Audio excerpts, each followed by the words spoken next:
Hello everyone. एक question आहे JMMC मेन्समध्ये आलेला रिप्रेझेंटेटिव्ह सूटवरती. तर क्वेश्चन असा आहे, explain representative suit under order 1 rule 8 of CPC when it can be withdraw or compromised. तर याचं मी एक आन्सर फ्रेम केलं आहे. नॉर्मली 8 मार्काला विचारला जाऊ शकतो हा क्वेश्चन. तर तुम्ही बघा, काही चेंजेस असतील तर तुम्ही रिकमेंड करू शकता. तर पहिला पॉईंट आहे इंट्रोडक्शनचा. हेडिंग दिली तरी चालतं, नाही दिलं तरी चालतं. तर मी इंट्रोडक्शनमध्ये फक्त एवढंच लिहिलं आहे की order 1 rule 8 of the civil procedure code provides for representative suit. Second point आहे डेफिनेशनचा.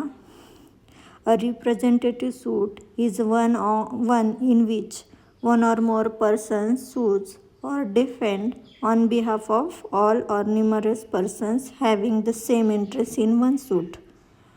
त्यानंतर थर्ड पॉईंट आहे essential conditions. A. Numerous persons. B. Same interest. C.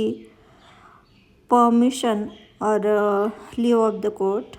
D आहे mandatory notice to interested person by public advertisement or at the discretion of the court. त्यानंतर 4 नंबरचा point मी लिहिला आहे, right to opt out oblique impleaded. Any person on whose behalf the suit is instituted may apply to be impleaded or object to the representation. या पॉईंटला आपण addition or removal of plaintiff or dependent अशी पण heading देऊ शकतो. नंतर 5 नंबरचं point आहे effect of decree. Decree pass in properly instituted representative suit is binding on all person represented even if they were not individually parties to the suit provided the mandatory procedure under rule 8 is strictly complied with. आणि mandatory procedure इथं काय आहे तर mandatory notice should be served on all the parties interested. आणि ती mandatory notice जर सर्व नाही झाली तर डिक्री इज नॉट बाइंडिंग, हे पण त्याच्यामध्ये मेन्शन करायला लागेल. त्यानंतर 6 नंबरचा पॉईंट मी लिहिला आहे, representative suit and res judicata. Section 11 explanation 6. Where person litigate bona fide in respect of public or common right in representative suit, all persons interested shall be deemed to claim under the person so litigating. A subsequent individual suit on the same matter is not maintainable. म्हणजे की बार bye race judicata आहे.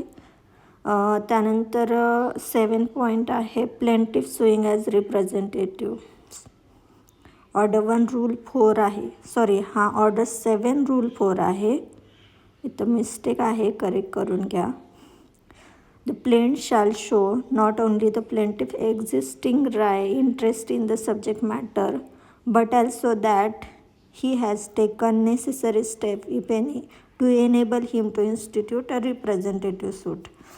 त्यानंतर 8 नंबरचा point आहे cause of ॲक्शनचा.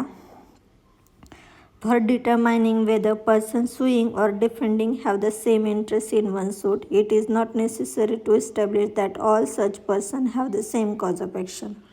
Interest पाहिजे त्यांचा, cause of action same असणं गरजेचं नाही आहे.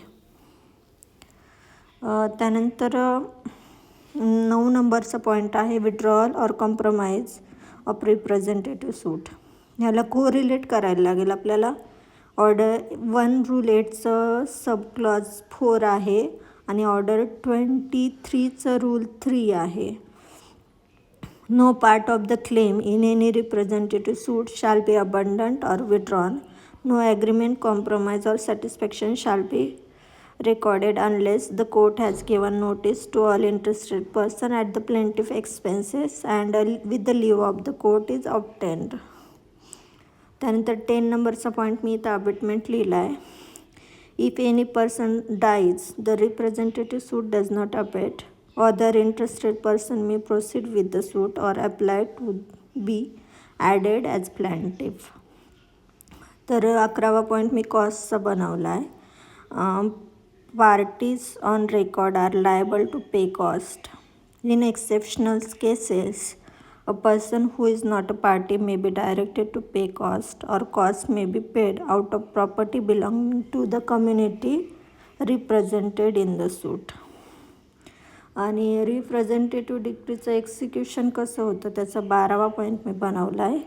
A decree pass in representative suit is executed like a decree in an ordinary suit. त्यानंतर 13 नंबरचा पॉईंट आहे conduct of the suit. Order 1 rule 8A आहे याचं. 1976ला ॲडिशन झालेलं आहे. हे पण मेन्शन करायला हवं, ॲक्च्युली मी केलं नाही आहे.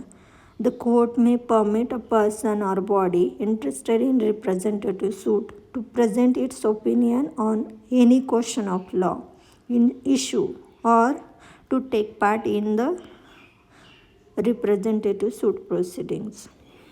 आणि 14 नंबरला मी एक केसला मेन्शन केला आहे. Tamil Nadu housing board versus TN Ganapathy. The Supreme Court held that compliance with Order 1 Rule 8 is mandatory.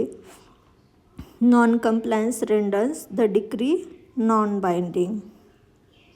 Thank you.